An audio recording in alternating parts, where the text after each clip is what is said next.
Sociology का complete course है, उसके बारे में आपको बता रहा हूँ मैं ऑप्शनल के लिए। आपको हमारे माई अकाउंट में जाकर, हमारी वेबसाइट वजीडाका.com, उस पर जाकर माई अकाउंट में जाना। माई अकाउंट में जाने के बाद में यहाँ शेड्यूल पे जाना है। जब आप शेड्यूल पे जाएंगे तो यहाँ से आप सोशलॉजी ऑप्शनल को आप सिलेक्ट कर लीजिए। और करने के बाद में ये कब आपको एक्सेस होगा, जब आप ये कोर्स ज्वाइन कर लेते हैं। इस कोर्स में आपको क्या क्या मिलने वाला है वो आप देखिए यहाँ पे। ये 114 वीडियो है और साथ में हर वीडियो के पीडीएफ दिया हुआ है आपके सामने। देखिए यहाँ पे लेफ्ट साइड में वीडियो है, राइट साइड में पीडीएफ है। और ये जो कंटेंट है हिंदी मीडियम और इंग्लिश मीडियम दोनों में। देखिए अगर मैं आपको वीडियो चलाकर दिखाऊं तो आपको इस तरह से नजर,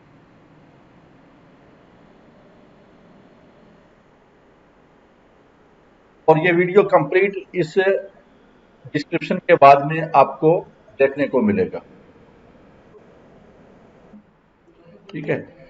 इसके अलावा क्या करना है आपको, इसी वीडियो का पीडीएफ है, ये देखिए यहाँ पे आपको पीडीएफ मिलेगा। पीडीएफ किस भाषा में होगा, ये भी बाइलिंगुअल भाषा में होगा। ये देखिए आप पीडीएफ, आप आराम से, बड़ा बड़ा लिखा हुआ है, आराम से आप इनको पढ़ सकते हैं। अगर कोई वर्ड हिंदी में समझ में नहीं आ रहा है, इंग्लिश में समझ सकते हैं, इंग्लिश में समझ में नहीं आ रहा है, हिंदी में समझ सकते हैं। जो इंग्लिश मीडियम में करना चाहें, ऑब्वियसली क्या है कि वीडियो है, दोनों बाइलिंगुअल है, जैसे मैं अभी बोल रहा हूं वैसे है। ठीक है। और आप इस वीडियो को आखिर में पूरा सुनेंगे भी। तो ये देखिए यहाँ पे इस तरह से आपको पूरा वीडियो है, पीडी जो पीपीटी है उसी का पीडीएफ है। इससे आपको एडवांटेज क्या होगा कि वीडियो के साथ में आप टैली कर सकते हैं। ये नहीं है कि वीडियो कुछ और है और पीडीएफ कुछ और है। ये देखिए कंप्लीट इस तरह से ये पीडीएफ है, 22 पेज का ये पीडीएफ है इस वीडियो का। उस तरह से आपको 114 वीडियो है, इसके साथ में हर पीडीएफ भी मिलेगा। देखो नीचे तक जाता हूं मैं, और ये डे वाइज है। ये देखो डे 1 है, डे 2 है, डे 3 है, इस तरह से करके। ये आप अपने अनुसार, क्योंकि सारे के सारे वीडियो ऑलरेडी आपके पास में अवेलेबल है, रिकॉर्डेड है, सारी चीजें आपके सामने हैं। ठीक है। तो आप देखिए नीचे सिलेबस के अनुसार इसको डिजाइन किया गया है। ये सारे सिलेबस के कंटेंट है, सोशोलॉजी ऑप्शनल के। और ये देखिए नीचे तक आप जाएंगे, पूरा का पूरा आप कोर्स है वो एक्सेस कर सकते हैं। पूरा का पूरा इमीडिएटली एक्सेस कर सकते हैं। टाइम आपको खराब करने की कहीं पे और आवश्यकता नहीं है। सबसे बड़ी बात यह भी है कि आप लैपटॉप या डेस्कटॉप पे आप वेबसाइट पे ये एक्सेस कर सकते हैं। मतलब आपको कई बार क्या होता है कि मोबाइल पे आपको देखना पड़ता है, लेकिन मोबाइल से क्या होता है कि बहुत कम स्क्रीन होती है, और यूपीएससी जैसी पढ़ाई या एचसीएस जैसी पढ़ाई वहां पे करना थोड़ा मुश्किल हो जाता है। क्योंकि लंबा 10 घंटे 12 घंटे इस तरह से आपको मोबाइल स्क्रीन के बजाय अगर कोई कंटेंट है वो वेबसाइट पे है तो ज्यादा आपके लिए उपयुक्त होगा। बेटर चीज क्या है कि आप किसी भी टॉपिक जाएं, आप इमीडिएटली क्लिक कीजिए, वीडियो देखिए, सामने पीडीएफ है, वीडियो है सामने पीडीएफ है, तो कोई दिक्कत नहीं है। अगर आपको लगता है कि वीडियो देखने की आवश्यकता नहीं है, क्योंकि बहुत सारी चीजें ऐसी होती है जहां पे वीडियो देखने की आवश्यकता नहीं है, आपके पास कम टाइम है, आप वर्किंग भी है, कम टाइम है, बाकी सब्जेक्ट भी करने हैं, सिर्फ 90 दिन का समय बचा हुआ है, ज्यादा समय भी नहीं है। ठीक है। तो आप क्या कर सकते हैं, लगभग ये जो कंटेंट है 100 घंटे के आसपास है। 114 वीडियो, कुछ वीडियो 30 मिनट के, कुछ 40 मिनट के, कुछ 1 घंटा का, कुछ 1 घंटा से ज्यादा। तो अप्रोक्सीमेटली क्या है कि 90 से लेकर 100 घंटे का ये कंटेंट है। तो अब अगर आप वीडियो देखते हैं उसके बाद पीडीएफ देखते हैं तो हो सकता है आपको टाइम ज्यादा लगे, तो इसलिए आप सीधा वीडियो पीडीएफ पे भी जा सकते हैं। जो चीज समझ में नहीं आए तो फिर आप वीडियो एक्सेस कर सकते हैं। ये भी एक तरीका हो सकता है। हमारे अनुसार क्या है कि आप 45 आवर्स में भी, 45 दिन में भी, क्योंकि ये 45 दिन नीचे दिया हुआ आपको, 45 दिन में भी कवर कर सकते हैं। या आप एक दिन वाला कंटेंट है, देखिए यहाँ पे क्या है, फॉर एग्जांपल मैं पहले दिन दिखाता हूँ आपको। पहले दिन में 3 वीडियो है, दूसरे में 4 वीडियो है, तो 4 3 7 लगभग 6 लगभग ये 5 से 6 घंटे का कंटेंट है, 6 घंटे का। तो आप 3 3 घंटे नहीं करना चाहते पर डे, आप चाहते हैं कि मैं सिर्फ 1.5 1.5 घंटा करूं, तो आप इनको 4 दिन में भी डिवाइड कर सकते हैं। इस तरह से कंटेंट आपको डिजाइन दिया हुआ है डे वाइज शेड्यूल में, कि आप अपने अनुसार इसको इधर उधर कर सकते हैं, कम ज्यादा जितना कंटेंट आपको करना कर सकते हैं। इसके अलावा इस कोर्स में जो सोशोलॉजी ऑप्शनल कोर्स है उसमें 10 टेस्ट है, 5 सेक्शनल टेस्ट है और 5 फुल लेंथ टेस्ट है। तो वो करके आप अपनी परफॉर्मेंस को बेटर बना सकते हैं। टेस्ट सीरीज बहुत ज्यादा इंपॉर्टेंट पार्ट होता है। अगर आप टेस्ट सीरीज टेस्ट करते हैं साथ में, क्योंकि इसकी पार्ट है टेस्ट सीरीज भी, तो आपको काफी ज्यादा एडवांटेज होगा। ठीक है। अब आप देख सकते हैं ये पूरा वीडियो। नमस्कार, फ्रंटियर आईएएस कोचिंग क्लासेस में आप सभी का स्वागत है। मैं हूं श्रुति और आज के इस वीडियो लेक्चर में हम स्टार्ट करने वाले हैं एक बहुत ही महत्वपूर्ण सब्जेक्ट जो है sociology. As far as UPSC या फिर दूसरे स्टेट पीएससीज की अगर हम लोग बात करें तो ऑप्शनल सब्जेक्ट बहुत इंपॉर्टेंट होता है। मोर और लेस स्टूडेंट्स जीएस के पेपर में एक जैसा ही स्कोर करते हैं, लेकिन ये ऑप्शनल सब्जेक्ट होता है जो उनकी रैंक डिसाइड करता है और अल्टीमेटली उन्हें कौन सी सर्विस मिलेगी ये डिसाइडिंग होता है। ऐसे में ऑप्शनल सब्जेक्ट को चूज करना एज वेल एज उसकी सही तरीके से पढ़ाई करना ये एक बहुत ही इंपॉर्टेंट रोल प्ले करता है। और जहाँ तक बात सोशियोलॉजी की करें तो सोशियोलॉजी का सब्जेक्ट हमेशा से स्टूडेंट्स का फेवरेट रहा है और इसका फेवरेट होने के पीछे बहुत सारे कारण भी हैं। सबसे पहला, सोशियोलॉजी बेसिकली क्या है? तो it is a study of society, यानी कि हमारे समाज में हमारे आसपास क्या चीज़ें हो रही हैं इसी का अध्ययन हम लोग सोशियोलॉजी में करते हैं। तो एक ऐसा सब्जेक्ट है जिसके बारे में ज़्यादातर लोगों को पता होता है, उन सभी को पता होता है कि सोसाइटी के बारे में क्या है। तो अगर नो मैटर कि कैसा भी क्वेश्चन क्यों ना आए, स्टूडेंट्स कुछ ना कुछ उस पर लिख पाते हैं और इसीलिए कभी भी उन्हें जीरो स्कोर नहीं आता। ऑल्दो अगर आप एक अच्छा रैंक चाहते हैं देन आपको प्रॉपर आंसर राइटिंग प्रैक्टिस करने की ज़रूरत होती है, तब जाकर के आप एक डिसेंट स्कोर सिक्योर कर पाएंगे।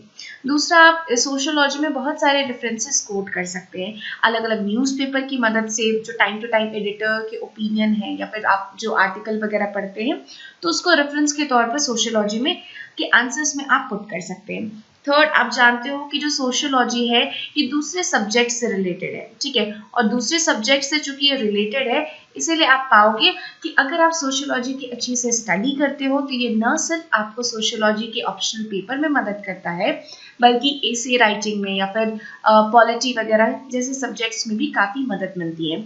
इसके अलावा सोशियोलॉजी का सब्जेक्ट जो है उसका सिलेबस काफ़ी शॉर्ट होता है, ठीक है, तो सिलेबस शॉर्ट होता है तो अगर आप सही तरीके से पढ़ाई करते हो सोशियोलॉजी की तो मात्र 4 से 5 महीने में आप पूरा सोशियोलॉजी का सब्जेक्ट अच्छे से कवर कर पाओगे।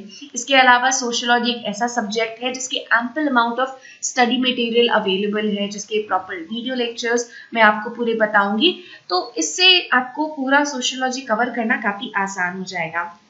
और सबसे ज़रूरी बात, अगर आप यूपीएससी या स्टेट पीएससी क्वालिफाई कर जाते हैं तो उसके बाद ये जो सब्जेक्ट है ये आपको अपने आसपास की सोसाइटी या जिस सिचुएशन में आपको काम करना है उसको समझने में काफ़ी ज़्यादा मदद करेगा। तो ये सब्जेक्ट आपके जो सर्विस है उसके पॉइंट ऑफ व्यू से भी काफ़ी ज़्यादा बेहतरीन है। इसीलिए हम लोगों ने सबसे पहले जिस ऑप्शन से शुरुआत की है वो है सोशियोलॉजी। और सोशियोलॉजी में भी 2 पेपर है जैसा कि आप जानते हैं, तो हम लोग पार्ट 1 से शुरुआत करेंगे और जो पार्ट 1 का जो सबसे पहला टॉपिक हम लोग डिस्कस करने वाले हैं वो है सोशियोलॉजी द डिसिप्लिन, यानी एक सब्जेक्ट के तौर पर सोशियोलॉजी का क्या पोजीशन है। और ये जो वीडियो लेक्चर है इसका पार्ट 1 है एंड दैट टू एक सब यूनिट हम लोग आज के इस वीडियो लेक्चर में डिस्कस करेंगे। हम लोग बात करेंगे modernity and social changes in Europe and emergence of sociology, यानी कि हम लोग मॉडर्निटी, आखिर मॉडर्निटी से हम लोग क्या समझते हैं, इसका क्या मतलब होता है, अलग अलग फिलोसोफर्स और थिंकर्स इसके बारे में क्या सोचते हैं, ये हम लोग बात करेंगे। यूरोप में किस किस तरह के सोशल चेंजेस हमें देखने को मिले थे और आखिर किस तरीके से ये सोशियोलॉजी एक सब्जेक्ट एक डिसिप्लिन के तौर पर उभर करके सामने आया। क्योंकि अगर आप बहुत पीछे चले जाएं तो आप देखोगे कि सोशियोलॉजी जैसा कोई सब्जेक्ट नहीं है, ये ऐसा नहीं है कि बहुत पुराना सब्जेक्ट है, इसका इमर्जेंस हाल ही में हुआ है। तो किस तरीके से इमर्जेंस हुआ, आखिर कौन कौन से सिचुएशंस थे जो कि रिस्पॉन्सिबल थे इसके इमर्जेंस के लिए, इन सभी चीज़ों के बारे में आज के इस वीडियो लेक्चर में और अपकमिंग वीडियो लेक्चर्स में हम लोग बात करेंगे। जो इम्पोर्टेंट सेगमेंट्स हम लोग कवर करने वाले हैं इस पूरे modernity and social changes in Europe and emergence of sociology में, ये इंक्लूड करता है feudalism, then renaissance, commercial revolution, scientific revolution, reformation, industrial revolution, enlightenment, French revolution and modernity. So कुल मिलाकर ये अलग अलग स्टेजेस है जिसमें कि जो चेंजेस है उसने प्रोग्रेस किया और फाइनली हम लोग जो सोशियोलॉजी का सब्जेक्ट है वो इमर्ज हुआ। जो शुरुआत की जो सिस्टम थे वो फ्यूडलिज्म सिस्टम था, फिर रेनेसेंस रिबर्थ हुआ, फिर कमर्शियल रिवोल्यूशन आया, फिर साइंटिफिक स्केल पर रिवोल्यूशन आया, रिफॉर्मेशन हुआ, इंडस्ट्रियल रिवोल्यूशन आया, फिर एनलाइटमेंट हुआ, लोग नॉलेजेबल होने लगे, फिर फ्रेंच रिवोल्यूशन आया, फाइनली जो हमारी सोसाइटी है वो मॉडर्निटी की तरफ बढ़ती है। तो इन सभी के बारे में डिटेल से कि हर एक चीज़ में क्या हुआ, किस प्रकार साइंटिफिक रिवोल्यूशन हुआ, किस प्रकार कमर्शियल रिवोल्यूशन हुआ, फ्यूडलिज्म में क्या होता था, कौन कौन से लोग होते थे, उनके क्या रोल होते थे, उनके क्या पोजिशन होते थे, इन सभी चीज़ों के बारे में हम लोग बात करेंगे। लेकिन हम लोग उल्टा कर्म स्टार्ट करेंगे, यानी सबसे पहले हम लोग मॉडर्निटी के बारे में जानेंगे और उसके बाद हम लोग इस सीरीज को फॉलो करेंगे, यानी मॉडर्निटी के बाद हम लोग फ्यूडलिज्म और रेनेसेंस, इन सब चीजों के बारे में बात करेंगे। तो आइए अब हम लोग शुरुआत करते हैं मॉडर्निटी से। तो सबसे पहले आखिर मॉडर्निटी होता क्या है? तो मॉडर्निटी जो है वो आइडियोलॉजी का एक फॉर्म है, एक ऐसी आइडियोलॉजी है, एक ऐसी विचारधारा है जो कि अभी तक की जो ट्रेडिशनल आइडियोलॉजी है उसके ऑपोजिशन में, यानी हम लोग हमेशा से हमारी कुछ सोच रही है और जो हमारी शुरुआत से हमेशा से जो सोच रही है, जो हमारी विचारधारा रही है, उसको हम लोग ट्रेडिशनल आइडियोलॉजी कहेंगे। तो अगर कोई आइडियोलॉजी उसके अगेंस्ट, उससे अलग कुछ रहती है तो हम लोग कहते हैं कि वो मॉडर्निटी है। मॉडर्निटी का मतलब एक ऐसी विचारधारा जो कि पारंपरिक विचारधारा के विपरीत हो, उसे हम लोग कहते हैं कि वो मॉडर्निटी है। अब वेगनर, इनके अनुसार मॉडर्निटी क्या है? तो modernity is associated with the open horizon of the future, with unending progress towards a better human condition brought about by a radically novel and unique institutional arrangement. तो Wegener, इनके हिसाब से modernity यानी कि आधुनिकता, इसका क्या मतलब है? तो वेगनर का मानना था कि आधुनिकता जो है वो एक जुड़ा हुआ है किससे? तो हमारे भविष्य में जो हमारे लिए बहुत सारी संभावनाएं खोल रहा है। ठीक है, ये बताता है कि मॉडर्निटी का इशारा एक ऐसे मतलब सोसाइटी की तरफ है, एक ऐसे प्रोग्रेस की तरफ है जो कि कभी खत्म नहीं होने वाला। और मॉडर्निटी अगर हम लोग लेके आते हैं तो एक ऐसा सिचुएशन, एक ऐसा इंस्टीट्यूशनल अरेंजमेंट है जो कि बिल्कुल नया है, जिसमें ह्यूमन कंडीशंस, ह्यूमन का हालात, उसकी अवस्था बहुत बेहतर होती है और लगातार जो ह्यूमन बीइंग है वो प्रोग्रेस करते जाता है। तो कुल मिला के मॉडर्निटी जो है वो बहुत ही यूनिक इंस्टीट्यूशनल अरेंजमेंट माना गया है, जिसमें कि ह्यूमन को प्रोग्रेसिव दिखाया गया है, जिसमें कि ह्यूमन की प्रोग्रेस की, उसके बेटरमेंट, उसके वेलफेयर की बात की गई है। अब हम लोग जानते हैं कि आखिर सोशियोलॉजिकल लिटरेचर में मॉडर्निटी का जो कंसेप्ट है वो क्या है। सबसे पहले ये शब्द मॉडर्न, ये कहाँ से आया? तो ये जो शब्द मॉडर्न है ये आया है एंशिएंट लेटिन वर्ड है, वहां से इस शब्द को इनहेरिट किया गया है। और शुरुआत में इनफैक्ट जो 6th सेंचुरी सी था उस समय से इसका मतलब जो है इस्तेमाल होता था कुछ अलग, जो पारंपरिक नहीं है उससे कुछ अलग दिखाने के लिए इसका इस्तेमाल किया जाता था। ठीक है, ये कोई नया वर्ड नहीं है बल्कि 6th सेंचुरी सी से इसका इस्तेमाल होते रहा है। ठीक है, शुरुआत के 1200 सालों में मॉडर्निटी का जो टर्म है इसका मतलब होता था कि जो अभी तक होता आया है, यानी कि जो पास्ट एराज में होता आया है उसके कंपैरेटिव में अगर कंटेम्पररी यानी जो समकालीन युग है अगर उसमें कुछ अलग होता है तो उस अलग को कैरेक्टराइज करने के लिए हम लोग मॉडर्निटी शब्द का इस्तेमाल करते हैं। ठीक है, जैसे हम लोग अक्सर कहते हैं ना कि लड़की बहुत मॉडर्न हो गई है या कुछ तो जीन्स पैंट पहनती है, तो अभी तक लड़कियां क्या थी? तो सलवार कमीज और साड़ी में दिखती थी। अब एक डिफरेंस आया, अब साड़ी सलवार कमीज की जगह पे जीन्स पैंट का युग आ गया। तो चूंकि जो अभी तक होता आया था उससे अलग हटके कुछ है तो हम लोग उसको कहते हैं कि वो मॉडर्न। ये जस्ट एक वेग एग्जाम्पल मैंने आपको समझाया कि मॉडर्निटी जो शब्द था इसका इस्तेमाल शुरुआत के 1200 सालों में ये डिस्टिंग्विश करने के लिए कि मतलब जो अभी तक होता आया है उससे किस तरह से चीजें अलग हैं। 18th सेंचुरी के जो टाइम पीरियड था उस समय मॉडर्निटी शब्द का एक अलग मतलब था। उस समय मॉडर्निटी शब्द जो था वो एक यूनिक सोशल सिस्टम की तरफ इशारा करता था। ये यूनिक सोशल सिस्टम कब इमर्ज हुआ, कब स्टार्ट हुआ? तो वेस्टर्न यूरोप में स्टार्ट हुआ 17th and 18th सेंचुरी के बीच में। मतलब 18वीं शताब्दी उस समय मॉडर्निटी शब्द का मतलब उस खास सोशल सिस्टम से था जो कि वेस्टर्न यूरोप में 17 से 19 सेंचुरी के बीच में इमर्ज हुआ। यानी जो 17 से 19 सेंचुरी के बीच में जो सोशल सिस्टम था वेस्टर्न यूरोप का, अक्सर मॉडर्निटी शब्द का मतलब उसकी तरफ इशारा करना होता था। मॉडर्निटी शब्द का से वो सारे इंस्टीट्यूशन जो इस पर्टिकुलर सोशल सिस्टम से जुड़े थे, मॉडर्निटी उन इंस्टीट्यूशंस की तरफ इशारा करती थी। अगर हम लोग एक बहुत ही इमिनेंट सोशियोलॉजिस्ट है प्रोफेसर सतीश देशपांडे, उनके हिसाब से अगर हम लोग बात करें तो मॉडर्नाइजेशन जो है ये यूजुअली कुछ ऐसा डिनोट करता है जो कि अनक्वेश्चनेबली फेवरेबल या डिजायरेबल, यानी कुछ ऐसा जो कि हम लोग हमेशा से चाहते हैं, जो कि बहुत ही ज्यादा फेवरेबल है, कुछ ऐसा जो कि बहुत ही ज्यादा बेहतरीन, जो हम लोग सब चाहते हैं कि हाँ ऐसा हो। ऐसा मानना है प्रोफेसर सतीश देशपांडे का। फिर और देशपांडे साहब कहते हैं कि मॉडर्निटी जो है वो एक सोर्स है कंसेप्चुअल टूल्स का, जिसका इस्तेमाल हम लोग उसको समझने के लिए करते हैं। मतलब मॉडर्निटी या फिर कुछ अलग अलग चीजें जो कि हो रही हैं तो उनको समझने के लिए जिन संसाधनों का हम लोग इस्तेमाल करते हैं वो मॉडर्निटी है।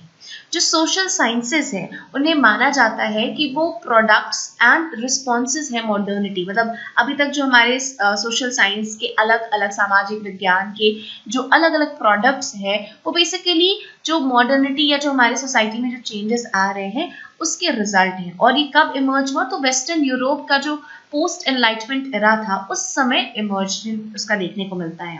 और जो सोशियोलॉजी सब्जेक्ट है एक डिसिप्लिन के तौर पर इसकी शुरुआत की गई। क्यों? ताकि जो अभी तक का जो हमारा अनप्रेसिडेंटेड सोशल सिस्टम, जो नया evolving historically unprecedented social system था, यानी जो अभी तक जो सोशल सिस्टम नहीं था, अब पोस्ट जो इनलाइटमेंट एरा था उसके बाद जो एक नया सोशल सिस्टम इमर्ज होकर के हमारे सामने आ रहा था, इसको समझने का प्रयास करने के लिए सोशियोलॉजी का इमर्जेंस हुआ, सोशियोलॉजी की शुरुआत हुई, ताकि अभी हमारा सोशल सिस्टम किस तरीके से काम कर रहा है ये सारी चीजें हम लोग समझ पाएं। और वो कंसेप्चुअल टूल्स जो कि हमारी मदद करते हैं वो भी मॉडर्निटी के अंतर्गत आते हैं। वीवर और दुर्कहेम के हिसाब से अगर हम लोग बात करें तो मॉडर्नाइजेशन का जनरली डिफाइन किया जाता है कि ऐसी प्रक्रिया है जिसमें कि जो सोसाइटी का socio economic, political as well as जो साइकोलॉजिकल एस्पेक्ट है उसमें एक रैशनल ट्रांसफॉर्मेशन देखने को मिलता है, यानी कि एक रैशनल बदलाव, एक ऐसा, देखिए एक दो तरीके का आता है। रैशनल बदलाव उसको कहते हैं जिसमें कि हम लोग अलग अलग चीज़ों को क्वेश्चन करते हैं, जिसकी सही या गलत होने पे हम लोग सवाल करते हैं, और अगर हमें प्रॉपर एक्सप्लेनेशन मिलता है तभी हम लोग कहते हैं कि हाँ ठीक है, अंधविश्वास नहीं। तो मॉडर्नाइजेशन एक ऐसी प्रक्रिया मानते हैं वेबर और दुर्कहेम कि एक ऐसी प्रक्रिया है जिसमें कि न सिर्फ पॉलिटिकल साइकोलॉजिकल स्तर पे बल्कि सोशियो इकोनॉमिक, इन सभी स्तर पर रैशनल ट्रांसफॉर्मेशन हमें देखने को मिलता है। ठीक है, तो मॉडर्निटी के बारे में इतनी सारी बातें हो गई, ये सारा हो गया कि जो पोस्ट एनलाइटमेंट एरा के जो टाइम पीरियड था उस समय जो सोसाइटी थी उसको, और जो नई इमर्ज कर रही थी सोसाइटी, उसको समझने के लिए हम लोगों ने सोशियोलॉजी के सब्जेक्ट को इन्वेंट किया। तो ये भी सवाल उठता है कि आखिर शुरुआत में, ये पोस्ट एनलाइटमेंट एरा से पहले शुरुआत के पीरियड में आखिर हमारी सोसाइटी कैसी थी। तो आइए हम लोग शुरुआत करते हैं और सबसे पहले बात करते हैं फ्यूडलिज्म की। ठीक है, तो कौन कौन से इंपॉर्टेंट फीचर्स थे मेडिवल यूरोप के। ठीक है, यानी जब समय का जो सोसाइटी हम लोग मॉडर्न नहीं कहते थे उस समय के फीचर्स क्या हुआ करते थे, उस समय सोसाइटी में क्या एग्जिस्ट करता था, कौन कौन से लोग थे, किस तरह की व्यवस्था थी। ठीक है, तो आप पाओगे कि 10 से 15 सेंचुरी का जो टाइम पीरियड था वेस्टर्न यूरोप में, उस समय फ्यूडलिज्म जिसे हम लोग कहते हैं सामंतवाद, ये फ्यूडलिज्म ये बहुत ही ज्यादा प्रचलित था, ये बहुत ही ज्यादा प्रचलित था। यानी 10वीं से लेके 15वीं शताब्दी तक आप देखोगे कि पूरे पश्चिमी यूरोप में सामंतवाद जो था वो एग्जिस्ट करता था। और क्यों फ्यूडलिज्म, ये जो सामंतवाद था, आखिर इसकी शुरुआत, इसका उदय क्यों हुआ?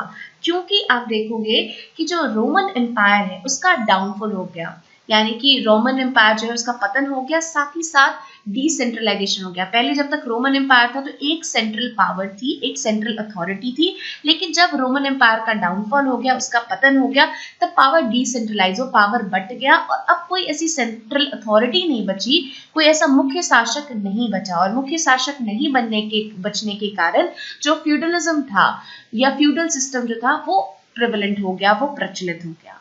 ठीक है, अब फ्यूडलिज्म यानी कि जो सामंतवाद है इसमें होता क्या है, तो एक ऐसा सिस्टम पे बेस्ड है ऑफ लैंड टेन्योर्स। बेसिकली इस वाले सिस्टम में क्या होता है कि जो एक लैंड स्टेट यानी एक जमीन है, अलग अलग साइज की जमीन जिसे हम लोग फिफ कहते हैं। ठीक है, फिफ बेसिकली जो लैंड हेल्ड ऑन कंडीशन और सर्विस, आप फिफ ये टर्म सुनोगे, फिफ का मतलब होता है एक ऐसी जमीन जिसको कि किसी शर्त पे या किसी कंडीशन पे दिया जाता है। ठीक है, तो फ्यूडलिज्म जो सिस्टम है इसमें जमीन बहुत इंपॉर्टेंट रोल प्ले करती है, इसमें अलग अलग साइज की जमीन होती है और ये अलग अलग साइज की जमीन क्या होता है, तो जो ओवरलॉर्ड होते हैं वो अपने वेजल्स या कह सकते हैं नाइट्स को ये देते हैं कि ये जमीन आपकी हुई, लेकिन उनका मालिकाना हक जमीन को का नहीं मिलता है वेसल्स को या फिर कहते हैं नाइट्स को, बल्कि बस उनका नाम होता है कि हाँ ये अभी आपकी अथॉरिटी में, लेकिन मालिकाना हक ओवरलॉर्ड के पास ही रहता है। बस नाम होता है कि हाँ ये आपको अभी दिया गया है कुछ समय के लिए, बदले में चूंकि हम आपको जमीन दे रहे हैं, बदले में आप इसके हमको क्या दोगे, तो मिलिट्री सर्विस। और यही आपका बेसिस होता है, यही आपका बेस होता है फ्यूडलिज्म का। एक बार फिर से आप समझने की कोशिश करेंगे फ्यूडलिज्म का आखिर क्या मतलब होता है, फ्यूडलिज्म किस चीज पर बेस्ड है, तो ये a system of land tenure इस पर बेस्ड है। इसमें आप जो ओवरलॉर्ड होते हैं वो अपने वेसल्स या फिर नाइट को ये जमीन देते हैं। जमीन जो वेसल्स या नाइट को मिलती है वो उस जमीन पर इनका मालिकाना हक नहीं होता, बल्कि ये जमीन को ये होल्ड करते हैं और बदले में क्या करते हैं, तो जो ओवरलॉर्ड होता है उसको मिलिट्री सर्विस प्रोवाइड करते हैं।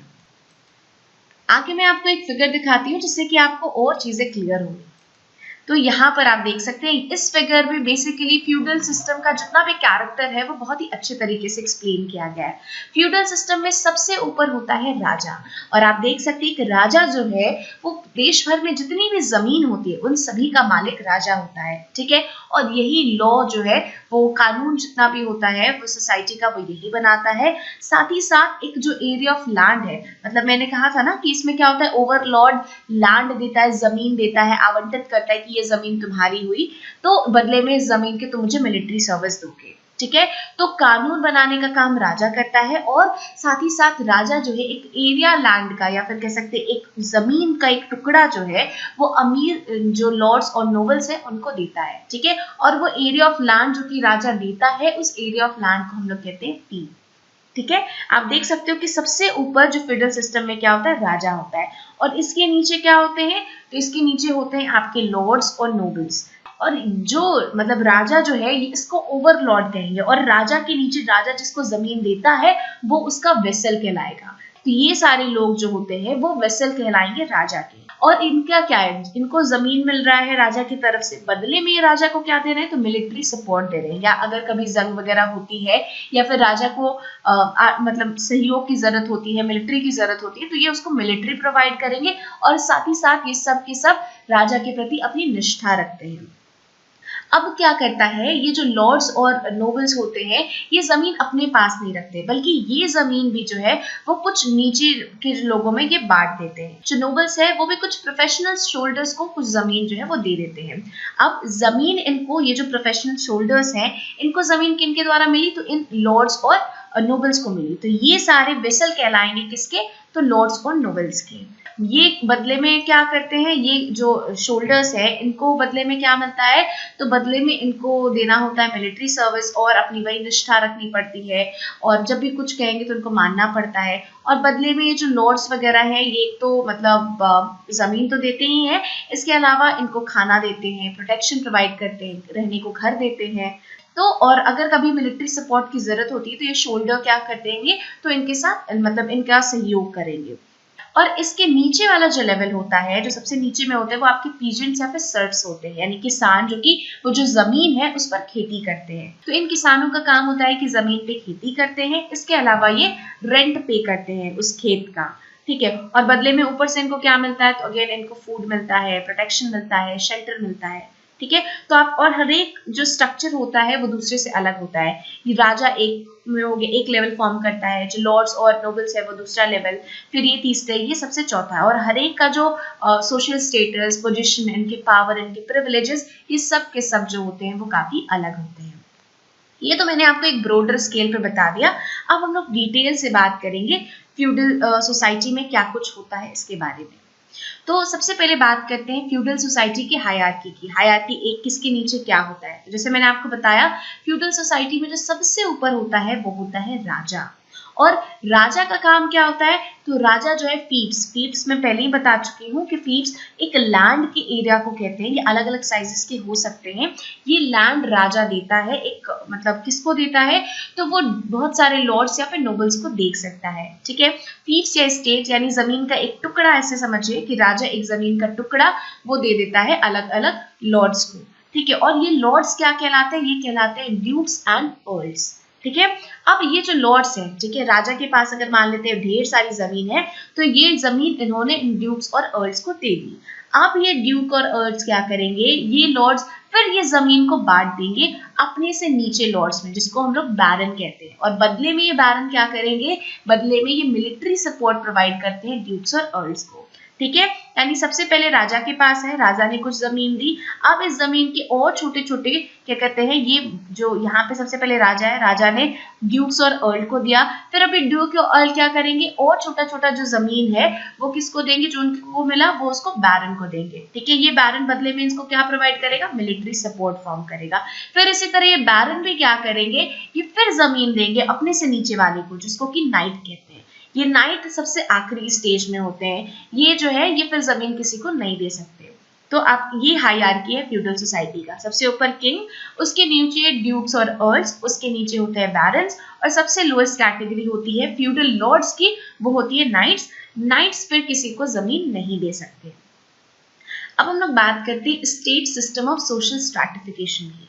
तो स्टेट्स जो है वो एक ऐसा सिस्टम है स्ट्रैटिफिकेशन का, यानी कह सकते हैं संपदा के वितरण का एक ऐसी व्यवस्था है जिसमें कि one section or state is distinguished from the other in respect of status, privileges and restrictions। मैंने आपको यहाँ पे इस फिगर में दिखाया कि आप देख सकते हो कि ये अलग अलग स्टेट हो गया, ये एक स्टेट, ये वाले इसमें रहने वाले लोग एक दूसरा स्टेट, ये तीसरे स्टेट, ये चौथे स्टेट। तो जो स्टेट ऑफ सिस्टम होता है सोशल स्ट्रैटिफिकेशन का, एक ऐसा सिस्टम है जिसमें कि एक सेक्शन या कह सकते हैं एक स्टेट के जो लोग होते हैं वो दूसरे से अलग होते हैं। किस किस टर्म में, तो स्टेटस के टर्म में, प्रिविलेज के टर्म में, रिस्ट्रिक्शन के टर्म में। यानी कि हर एक स्टेट के लोगों का अपना अलग दर्जा होता है। जैसे सबसे जो नीचे स्तर पे होते हैं उनका दर्जा सबसे कम होता है, जो सबसे टॉप पे होते हैं उन्हें सबसे ज्यादा उनका दर्जा, सबसे हाई क्लास उन्हें माना जाता है। उसी तरह बहुत सारे जो प्रिविलेजेस होते हैं, फायदे होते हैं, वो ऊपर वाले लोगों को मिलते हैं, नीचे वाले को नहीं। और बहुत सारे जो अलग अलग तरह के रिस्ट्रिक्शंस होते हैं, रुकावटें होती हैं, आपको ऐसा नहीं करना, आपको झुक के चलना है, ये सारे रिस्ट्रिक्शंस भी होते हैं। तो स्टेट सिस्टम सोशल स्ट्रैटिफिकेशन जो है एक ऐसा सिस्टम है जिसमें कि स्टेटस, प्रिविलेज और रिस्ट्रिक्शंस ये सारे अलग अलग हो जाते हैं अलग अलग स्टेट, अलग अलग सेक्शन के लोगों के लिए। तीन इंपॉर्टेंट फीचर्स होता है स्टेट का। सबसे पहला, हर एक स्टेट का अपना एक अलग स्टेटस होता है, यानी कि उनकी एक अपनी ड्यूटी होती है, साथ ही साथ उनके अपने एक अधिकार होते हैं। और हर एक स्टेट का अपना एक खुद का प्रिविलेज होता है और उनका खुद का एक ऑब्लिगेशन, उनका दायित्व। यानी हर एक स्टेट का ये फिक्स्ड होता है कि आपका क्या दर्जा होगा, आपका अधिकार क्या है, आपके कर्तव्य क्या है, आपको कौन कौन से विशेषाधिकार मिलेंगे, साथ ही साथ आपके क्या दायित्व होंगे। आप मिलिट्री सपोर्ट प्रोवाइड करोगे, कि आप खाना बनाओगे, कि आप शेल्टर दोगे, ये सब कुछ आपके स्टेट पर डिपेंड करता है। ठीक है, जो स्टेट है वो आपका ब्रॉड डिवीजन ऑफ लेबर इसको भी रिप्रेजेंट करता है, यानी कि आप कौन सा काम करोगे। मैंने कहा ना कि आप लड़ने का काम करोगे, मिलिट्री सपोर्ट प्रोवाइड करोगे, कि आप सबकी देखभाल करोगे, या फिर आप जो फार्म है उसमें खेती करोगे। आपका काम क्या होगा ये भी आपकी स्टेट के द्वारा तय होगा। ठीक है, दूसरा, ये जो फ्यूडल स्टेट है, ये जो अलग अलग स्टेट सिस्टम है, हर एक स्टेट जो है वो पॉलिटिकल ग्रुप के तौर पर भी एक्ट करता है। ठीक है, तो ये तीन इंपॉर्टेंट फीचर्स हो गए स्टेट का। अब हम लोग बात करते हैं मिनोरलिज्म की, जिसे हम लोग हिंदी में कहते हैं जागीर प्रथा। आखिर जागीर प्रथा क्या है? तो मिनोरलिज्म जो है यानी कि जागीर प्रथा, ये एक सिस्टम है लैंड टेन्योर का and the organising principle rural economy characterised by the vesting of legal and economic power in law. So जागीर प्रथा एक ऐसा सिस्टम है लैंड टेन्योर का, यानी कि भूमि धारण का एक ऐसी प्रथा है जिसमें कि जो इकोनॉमिक साथ ही साथ जो लीगल यानी कि आर्थिक और कानूनी शक्ति किसके पास होती है, तो लॉर्ड के पास होती है। यानी जिनके अंडर में भूमि होती है उन्हीं के पास कानूनी शक्ति भी होती है और आर्थिक शक्ति भी होती है। और जागीर प्रथा एक ऑर्गेनाइजिंग प्रिंसिपल है रूरल इकोनॉमी का। जो मैनर है इसमें अब क्या शामिल है, यानी जागीर के अंतर्गत क्या आता है, तो जागीर के अंतर्गत एक बहुत ही बड़ा सा फार्म आता है, बहुत बड़ा खेत आता है, एक पैस्चर एरिया होता है यानी कि चारगाह क्षेत्र होता है जहां पर जो फार्म एनिमल्स हैं वो चरते हैं, और एक कॉमन वुड्स होता है यानी कि एक जंगल होता है। यानी ये तीन प्रोमिनेंट चीजें होती हैं जो किसी भी जागीर के अंतर्गत आती हैं, एक बड़ा सा खेत, चारगाह क्षेत्र और एक जंगल।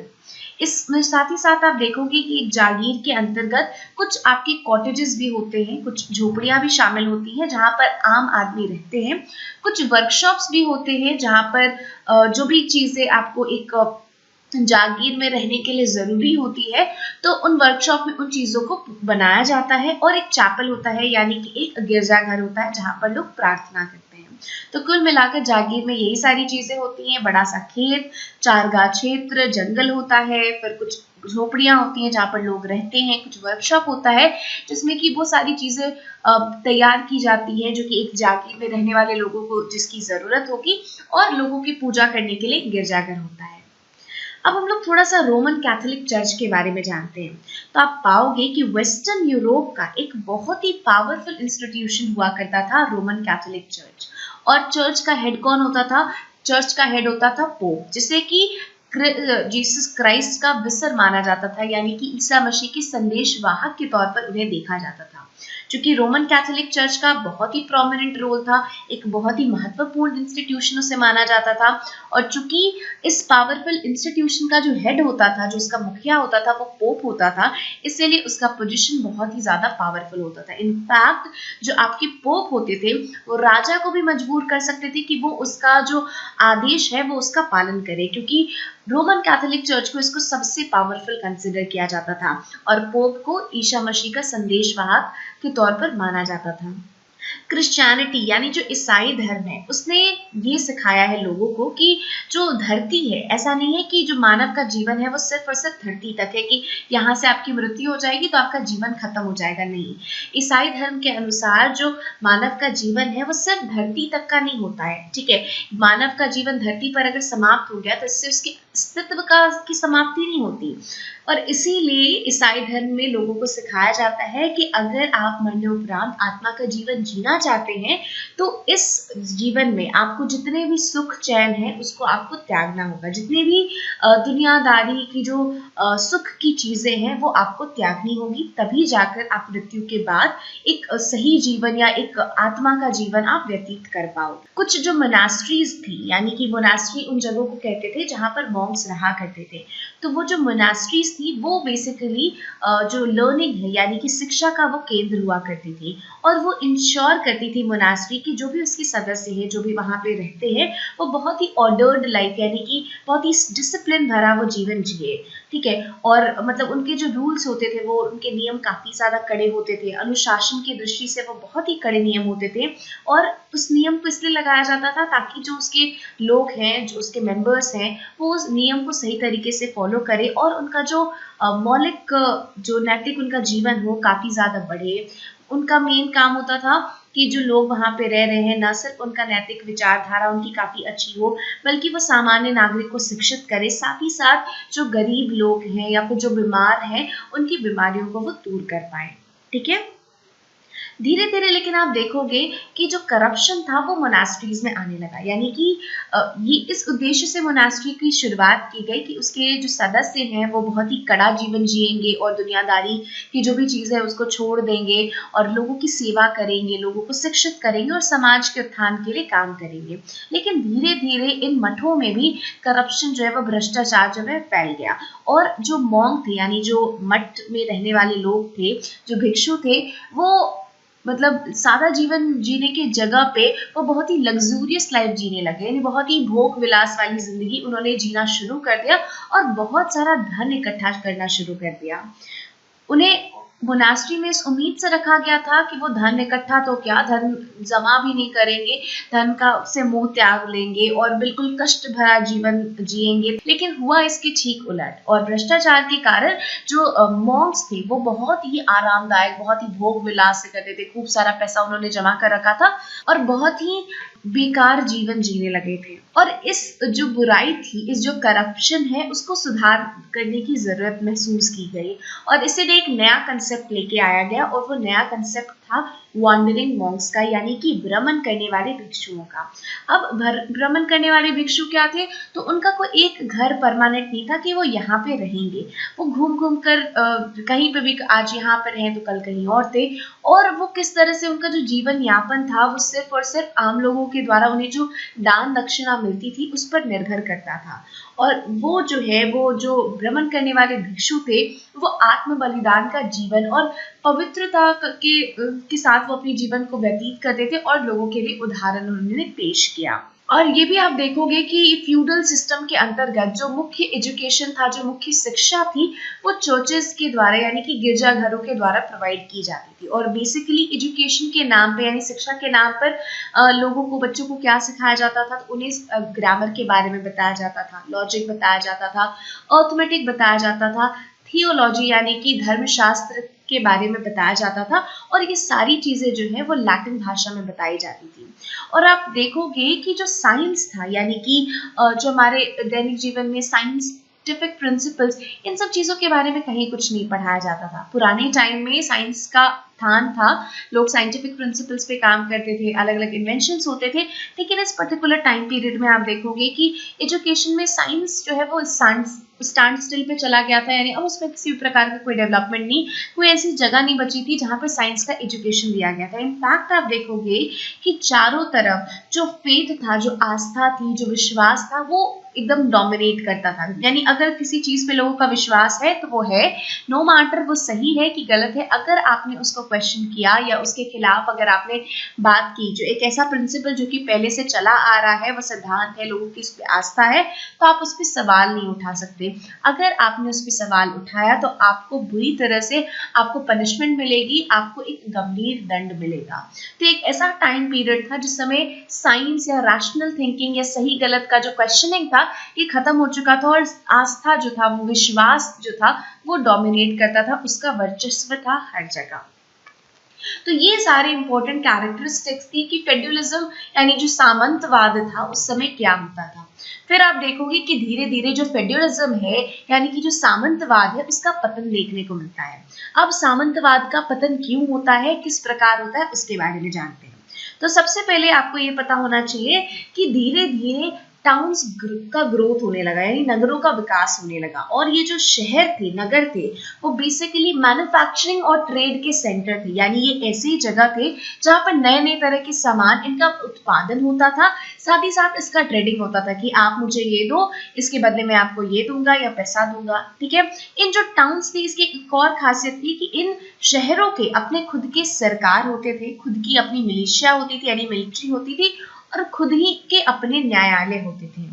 और ये जो टाउन्स थे, ये जो शहर था, ये लोगों को इनकरेज करता था, उनका उत्साहवर्धन करता था कि आप कैश क्रॉप्स जो है, नगदी फसल जो है, आप उसको उगाओ। जो भी ये जो नगदी फसल थे, ये मैन्युफैक्चरर्स के द्वारा जिनको चाहिए, मतलब जो उत्पादन करने वाले लोग थे, उनको अपने उत्पादन करने के लिए जिन फसलों की आवश्यकता थी, ये इनकरेज करते थे कि आप कैश क्रॉप्स को उगाओ। और अगर जो किसान है वो नगदी फसल को उगाते थे तो बदले में उनको पेमेंट किया जाता था, मनी के तौर पर, पैसे के तौर पर उनको पेमेंट मिलती थी। और इसका सबसे बड़ा फायदा यह था कि किसानों को अब लेबर यानी कि काम करके के अपना जो उनको फूड या शेल्टर मिल रहा था, तो काम करके उसे नहीं चुकाना होता, बल्कि वो मनी के तौर पर अब अपना पेमेंट कर सकते थे। पहले टाइम पे क्या होता था कि अगर आपको जैसे लैंड मिल रहा है या फिर आपको खाने के लिए कुछ मिल रहा है, तो बदले में आपको क्या करना पड़ता था, उस खेत में काम करना पड़ता था, या उसका गुलाम बन के, मतलब जो वो कह रहे हैं वो मानना पड़ता था। अब जो पीजेंट्स थे, चूंकि उनको नकदी फसल वो उगा रहे हैं तो बदले में उनको पैसा मिल रहा था, तो अब वो भुगतान अपनी मेहनत या मजदूरी के बदले में नहीं, बल्कि पैसों से वो उसका भुगतान कर सकते थे। तो एक तो फेडरल सिस्टम के डिक्लाइन करने का एक बहुत ही प्रॉपर, बहुत ही इंपॉर्टेंट रीजन था कि टाउन का ग्रोथ हुआ, और इन टाउन की ग्रोथ के कारण जो फेडरल सिस्टम था वो धीरे धीरे डिक्लाइन करने लगा। दूसरा आप देखोगे कि पैसे का जो चलन था वो काफी ज्यादा बढ़ गया, और एक नए क्लास के लोग वो उभर करके सामने आए, और इस नए क्लास के लोग को हम लोग मिडिल क्लास कहते थे। और इस मिडिल क्लास में आप देखोगे कि ज्यादातर जो मर्चेंट्स थे, जो व्यापारी थे, वो लोग मिडिल क्लास के अंतर्गत आते थे। और इसीलिए चूंकि शुरुआत के जो कैपिटलिस्ट यानी पूंजीवाद का जो शुरुआती फेज था, वो इन मर्चेंट, इन व्यापारियों के द्वारा डोमिनेट किया जाता था। ये व्यापारी जो है वो प्रमुख रूप से उस पूंजीवादी सोसाइटी का हिस्सा थे। इसीलिए जो पूंजीवाद का जो शुरुआती चरण है उसे हम लोग मर्सेंटाइल कैपिटलिज्म या फिर व्यापारी पूंजीवाद के नाम से जानते हैं, क्योंकि शुरुआत के पूंजीवाद में जो अधिकतर काम था, ये जो सबसे ज्यादा जिनका वर्चस्व था, वो थे मर्चेंट्स। और मर्सेंटाइल कैपिटलिज्म यानी कि व्यापारी पूंजीवाद जो है एक ऐसा सिस्टम था जिसमें व्यापार प्रॉफिट के लिए किया जाता था कि अगर मैं आपको ये सामान बेच रहा हूँ या आपसे ये सामान खरीद रहा हूँ तो इसका सिर्फ और सिर्फ एक उद्देश्य होगा, वो है प्रॉफिट कमाना। ठीक है, कि आपको मैं अगर 2 रुपए में मैंने सामान खरीदा है तो मैं आपको 4 रुपए में बेचूंगा ताकि 2 रुपए मुझे प्रॉफिट हो। ठीक है, तो मर्सेंटाइल कैपिटलिज्म एक ऐसा सिस्टम था जिसमें कि ट्रेड किया जाता था, व्यापार किया जाता था प्रॉफिट के लिए। टिपिकली जो कमोडिटीज जो है वो प्रोड्यूस की जाती थी वो नॉन कैपिटलिस्ट प्रोडक्शन मेथड से, यानी जो गैर पूंजीवादी तरीके थे उसके तरीके से कमोडिटीज यानी कि सामान वस्तुएं उत्पादित की जाती थी और फिर वस्तुओं का व्यापार होता था प्रॉफिट के लिए। साथ ही साथ आप देखोगे कि जैसे जैसे टाउन्स का, जैसे जैसे नगरों का विकास हुआ, बहुत सारी नई नई जो मैन्युफैक्चरिंग एक्टिविटीज थी वो आपके टाउन से क्या होगी, वो टाउन्स की तरफ शिफ्ट होने लगी। यानी शुरुआत में जो मैन्युफैक्चरिंग एक्टिविटीज थी यानी कि किसी चीज़ों को उत्पादन करने की जो प्रक्रिया थी वो ज़्यादातर जो किसान होते थे ना उनके घरों पर होती थी। जैसे जैसे शहरों का विकास हो गया, अब किसानों के घर पे नहीं बल्कि टाउन में, शहरों में शिफ्ट होने लगे। और लोग जो थे जिनको की पर्टिकुलर तरह के या किसी तरह के काम यानी किसी को कुछ बनाने अगर आता था तो वो लोग क्या करते थे, खुद को ऑर्गेनाइज कर लेते थे, कुछ को इकट्ठा कर लेते थे, किसमें, गिल्ड में। और यही जो गिल्ड था ये आगे चल के फिर आप देखोगे कि फैक्ट्री सिस्टम में कन्वर्ट हो गया। ठीक है, इसने एक रास्ता दिया एक नए सिस्टम को जिसे हम लोग फैक्ट्री सिस्टम कहते हैं। आगे हम लोग इसके बारे में बात करेंगे। और इस तरह से आप देखोगे कि एक कैपिटलिस्ट, एक पूंजीवादी जो व्यवस्था थी, एक पूंजीवादी जो समाज थी, उसकी शुरुआत होने लग गई। ठीक है, शहरों का विकास होने लगा, लोग पैसे का चलन बढ़ गया, लोग व्यापार करने लग गए, जो मैन्युफैक्चरिंग की एक्टिविटीज शुरू हो गई। लोग खुद को, जिनको कि काम करना आता था, एक पर्टिकुलर क्राफ्ट जानते थे, उन्होंने खुद को ऑर्गेनाइज करना शुरू कर दिया और इस तरह से एक कैपिटलिस्ट सोसाइटी की शुरुआत हो गई और फेड्यूल जो सामंतवाद का जो सिस्टम था वो डिक्लाइन करने लग गया। अब हम लोग देखेंगे कि जो फेड्यूलिज्म था यानी कि जो सामंतवाद जो अभी तक चला आ रहा था हमारे सोसाइटी में, तो इसके परिणाम स्वरूप सोसाइटी में किस किस प्रकार के परिवर्तन आपको देखने को मिल रहे थे या सोसाइटी में क्या कुछ चल रहा था। तो सबसे पहली बात, जो सामंतवाद से क्या होता था, तो ऑर्डरलीनेस यानी कि आप देखोगे कि अनुशासन और सेफ्टी एंड सिक्योरिटी आती थी मेडिवल लाइफ में। एंड इसने अलाउ किया था कि जो आपका सोशल और इकोनॉमिक लाइफ था वो बहुत ही नॉर्मल, बहुत ही आराम से, सुस्त गति से चले, क्योंकि बहुत प्रॉपर ऑर्डर था कि एक स्टेट के लोगों का ये काम है, इसका काम ये है, ये इसको सिक्योरिटी प्रोवाइड करेगा, ये बदले में इसको खाना देगा। तो सब कुछ बहुत ही सिस्टमेटाइज था कि सबको अपना रोल पता था, सबको पता था उसकी क्या जिम्मेदारी है, सबको पता था कि उससे क्या एक्सपेक्ट किया जाता है, क्या उसकी ड्यूटी है, क्या उसको करना है, क्या नहीं करना है। तो ओवरऑल सब चीजें बहुत ही, चाहे सोशल हो या इकोनॉमिक लाइफ हो, बहुत ही नॉर्मली आराम से चल रहा था। साथ ही साथ आप देखोगे कि क्लास सिस्टम काफी रिजिड था, यानी कि जो पीजेंट है वो बिल्कुल पीजेंट के तौर पर ही रहेंगे, उनको सिर्फ काम जो है वो फार्म्स वगैरह में काम करना ही है। लॉर्ड या ड्यूक, अर्ल हो गए, वो उनके बराबरी नहीं कर सकते या उनके जैसा काम नहीं कर सकते। यानी क्लास सिस्टम देखोगे कि बहुत ही ज्यादा डेवलप कर चुका था और बहुत ही रिजिड था।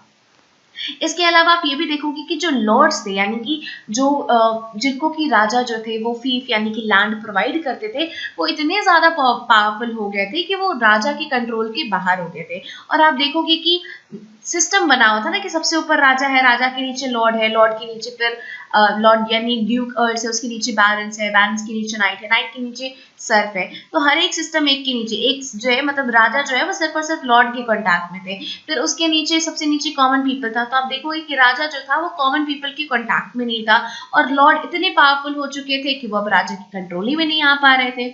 ठीक है, तो ये एक प्रॉब्लम हो रखा था, इतना ज्यादा हाई क्लास सिस्टम्स इतना ज्यादा स्ट्रिक्ट हो चुका था कि जो राजा थे वो आम लोगों के साथ वो बिल्कुल संपर्क में ही नहीं रह पाते थे।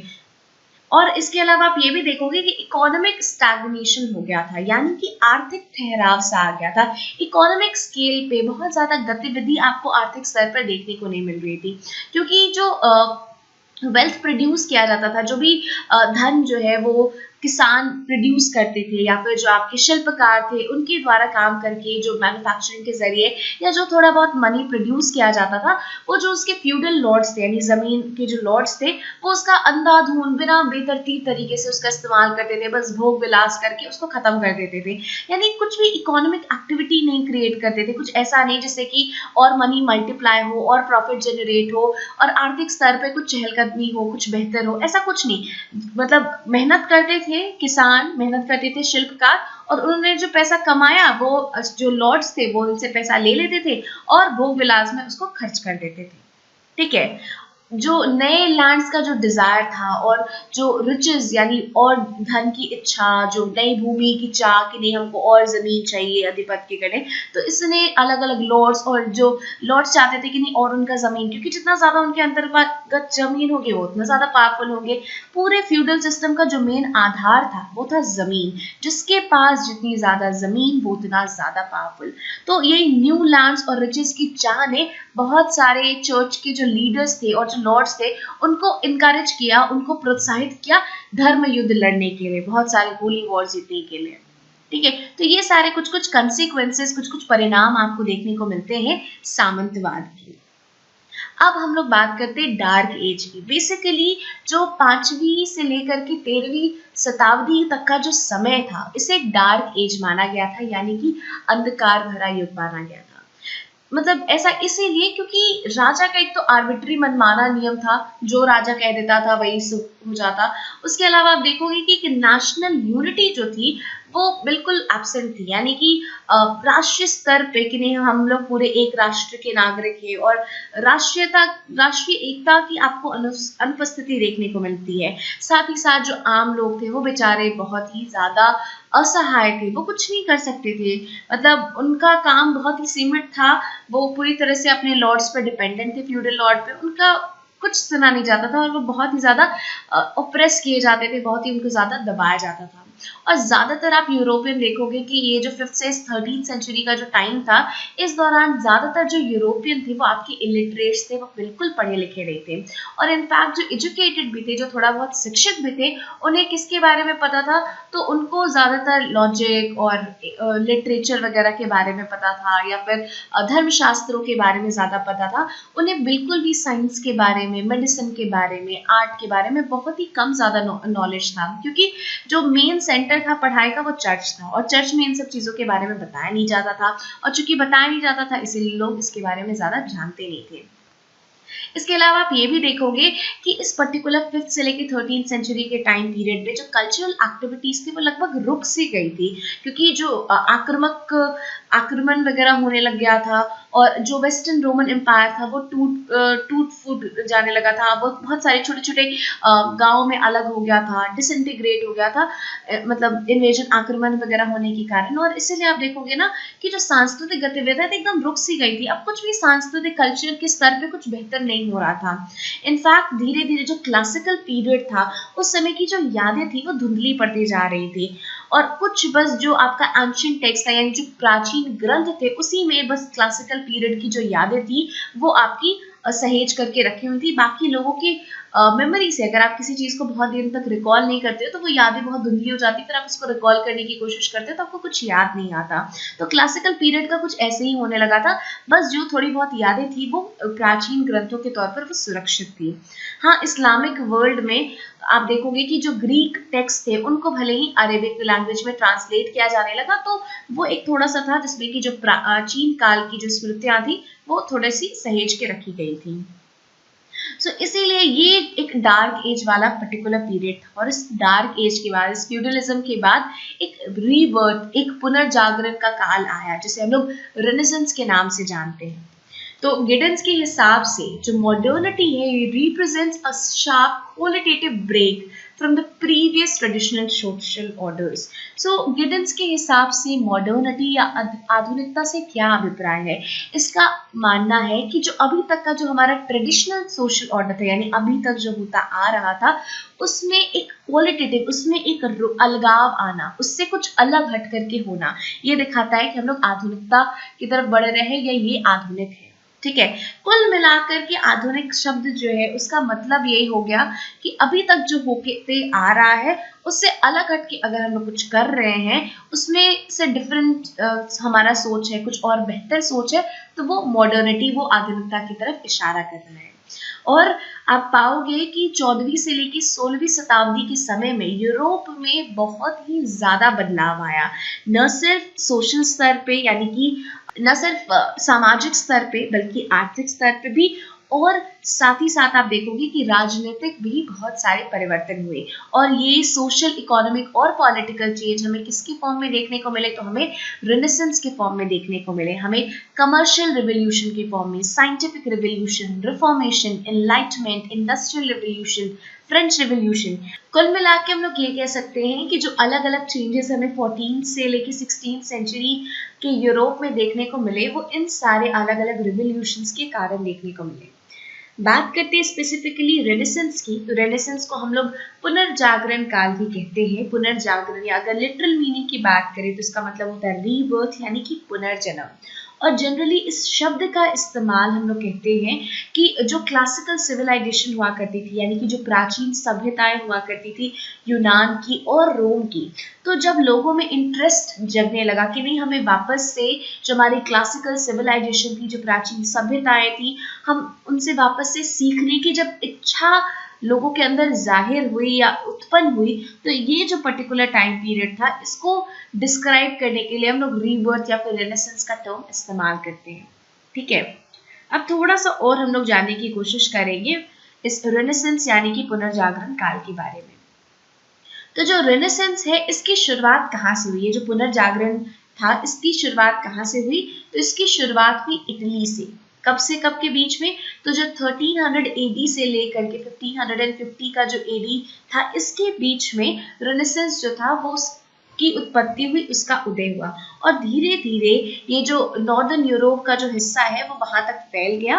कब ये फैला नॉर्दर्न यूरोप में? तो जो 16th सेंचुरी का जो पहला फर्स्ट हाफ था, तब ये नॉर्दर्न यूरोप में भी चला गया। अब सवाल उठता है कि इटली में ही पुनर्जागरण की शुरुआत क्यों हुई, बाकी सारे यूरोप के दूसरे हिस्सों में क्यों नहीं शुरू हुआ? तो इसके कुछ रीजन थे। सबसे पहला कि इटली का एक कल्चरल एडवांटेज हमेशा से रहा है। क्यों? क्योंकि इसकी ज्योग्राफी इस तरह से हुई है कि उसको एक नेचुरल गेटवे बना देता है ईस्ट और वेस्ट के बीच में।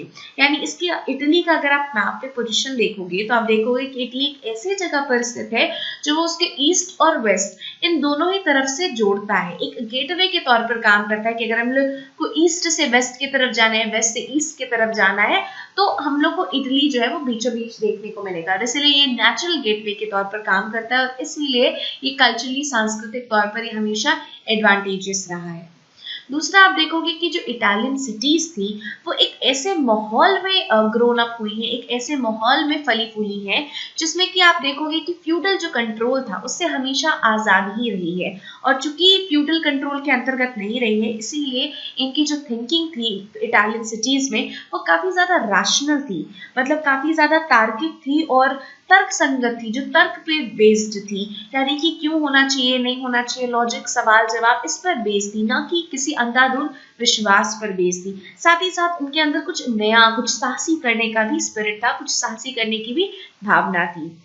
नेक्स्ट, जो इटालियन स्टेट यानी कि जो इटली के शहरों में रहने वाले जो शासक थे, वो जो सीखने की जो चाह थी और जो आर्ट था, लर्निंग था, उसके काफी बड़े संरक्षक थे। यानी वो चाहते थे कि उनकी स्टेट्स में, वो जिस जगह पे वो शासन कर रहे हैं, वहां पर आर्ट और जो लर्निंग है, लोग और शिक्षित हो, उनके पास में और जानकारी ज्यादा हो, तो वो इस चीजों को इनकरेज करते थे। अगला कारण ये था कि जो 13वीं से लेकर के 14वीं शताब्दी का जो टाइम पीरियड था, इसमें आप देखोगे कि जो पॉलिटिकल और इकोनॉमिक लाइफ था, ये मर्सेंटाइल सिटीज जो थी वो इस पॉलिटिकल और इकोनॉमिक लाइफ पे डोमिनेट करना उन्होंने शुरू कर दिया था।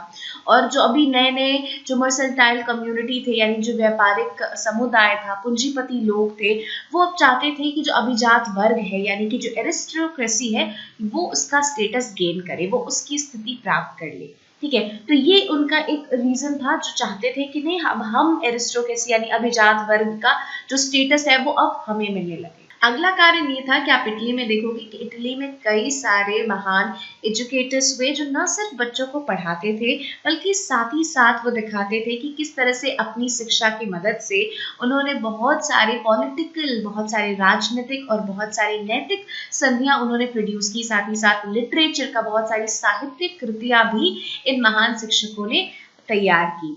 इसके अलावा बहुत सारी जो क्लासिकल राइटिंग थी, प्राचीन काल की जो राइटिंग्स थी, जो कि लोगों को जिसके बारे में कई सदियों तक कुछ पता नहीं चला था, वो जो क्लासिकल राइटिंग्स थी वो सबसे पहले इटली में वो लोगों को पता चलने लगी, इटली में सर्कुलेट होने लगी। इटली के लोगों ने उन क्लासिकल राइटिंग्स को पढ़ा और बाद में वो यूरोप के दूसरे हिस्सों में गए। तो चूंकि इतनी सारी अलग अलग चीजें थी, चूंकि सबसे पहले जो अननोन जो क्लासिकल राइटिंग्स थी इसके बारे में इटली के लोगों को पता चला, वहाँ के लोगों में एजुकेटर्स ज्यादा थे, मर्सेंटाइल सिटीज डोमिनेट करने लगी थी, जो मर्सेंटाइल लोग थे वो एरिस्टोक्रेसी का स्टेटस जाना चाहते थे। तो ये सारे ऐसे फैक्टर्स थे जिसने कि इनकरेज किया इटली में कि पुनर्जागरण की शुरुआत हो। नेक्स्ट कारण ये था कि इटली में आप देखोगे कि जो क्लासिकल पास्ट का जो था वो ज्यादा अपीयर होता था, क्योंकि ज्यादातर जो रोमन मॉन्यूमेंट्स थे वो पूरा इटली में जगह जगह अगर आप जाओगे तो वहां पे आपको पूरे अलग अलग जगह पर जो पुराने समय के जो मॉन्यूमेंट्स थे, पुराने समय के जो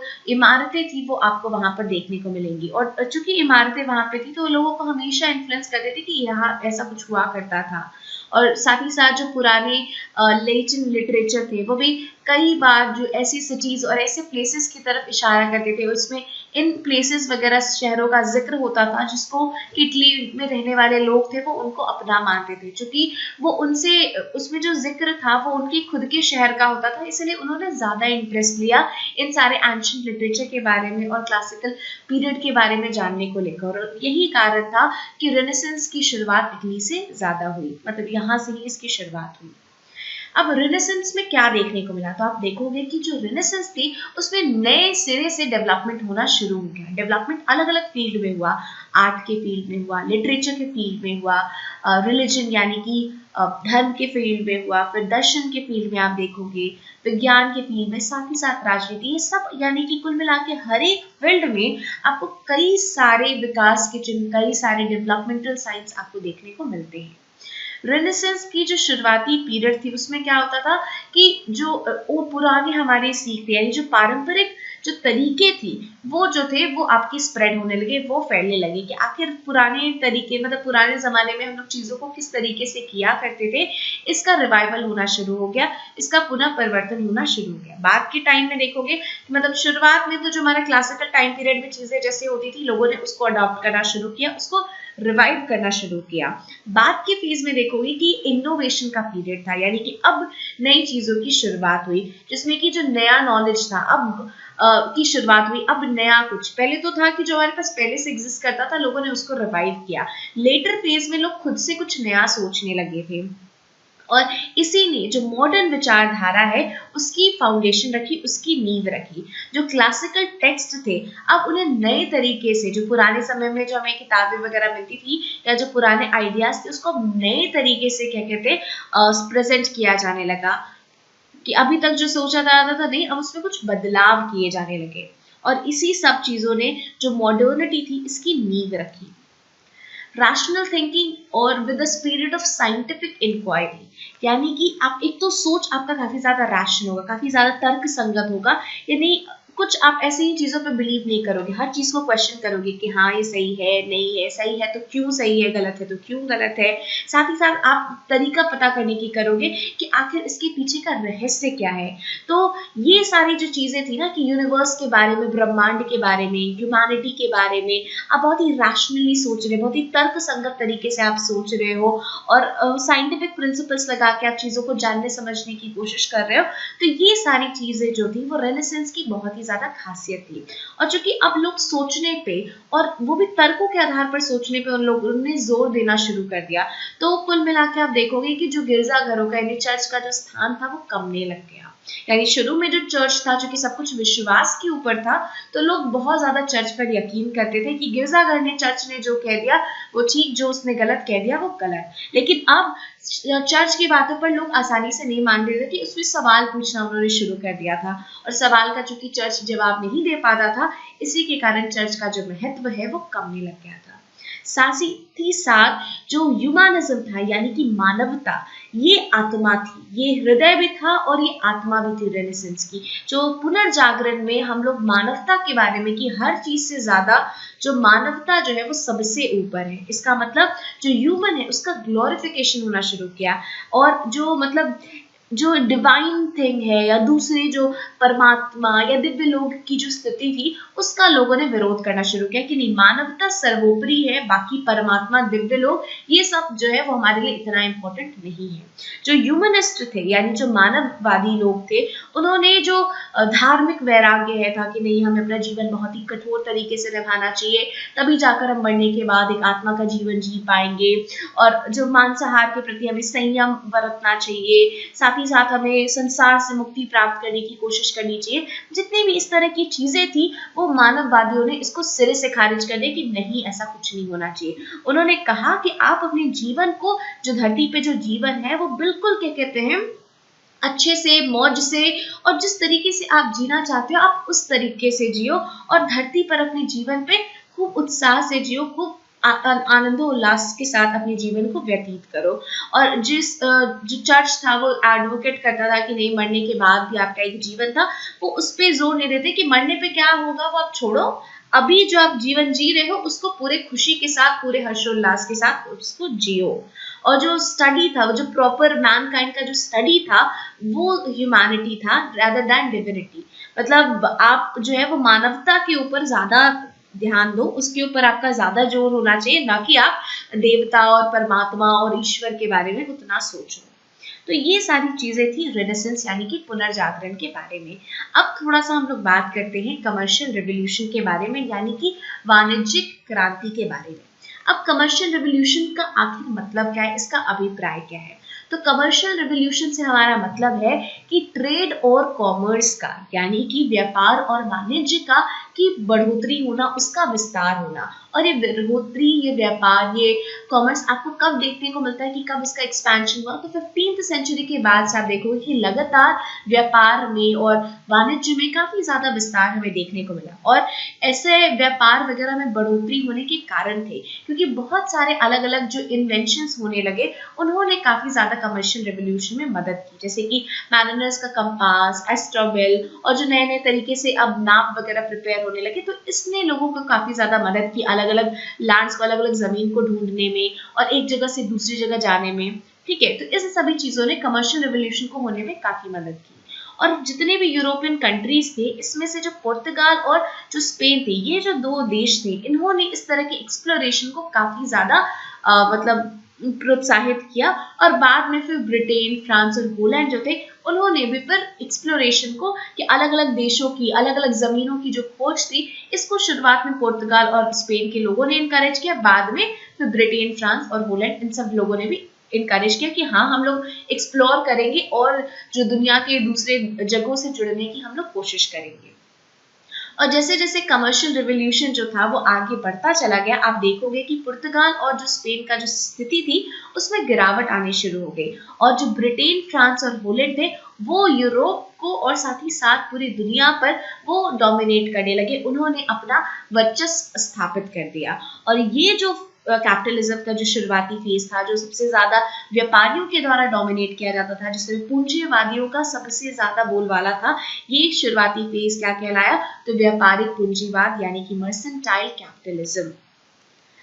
फिर मर्सेंटाइल कैपिटलिज्म के बाद आप देखोगे कि एग्रीगेरियन कैपिटलिज्म आया, जिसमें कि जो इंक्लूसिव मूवमेंट था ये आपका शुरुआत हो गई, जिसमें कि जो लैंड था इसे एक कमर्शियल कमोडिटी माना जाता था और एक ऐसा सामान माना जाता था जिसको की खरीद बिक्री हो सकती थी। और आप साथ ही साथ आप एक ऐसा माना गया था कि एक ऐसी कमोडिटी है जिसकी मदद से अगर आप किसी को दे देते हो तो बदले में वो आपको कुछ दिन के लिए पैसा है, यानी कि लैंड अब ऐसा नहीं रह गया था कि मालिकाना हक किसी एक के पास है वो बस डिवाइड होते गया, नहीं, अब ये आपका एक मतलब कमर्शियल कमोडिटी बन गया था कि अगर आप चाहो तो जमीन को आप खरीद सकते हो और वो आपका जमीन हो जाएगा, मालिकाना हक आपको हो जाएगा, या आप चाहो तो किसी को बेच सकते हो तो बदले में आप पैसा ले सकते हो, या फिर अगर आप किसी को कुछ दिन के लिए देते हो तो बदले में वो आपको रेंट देगा।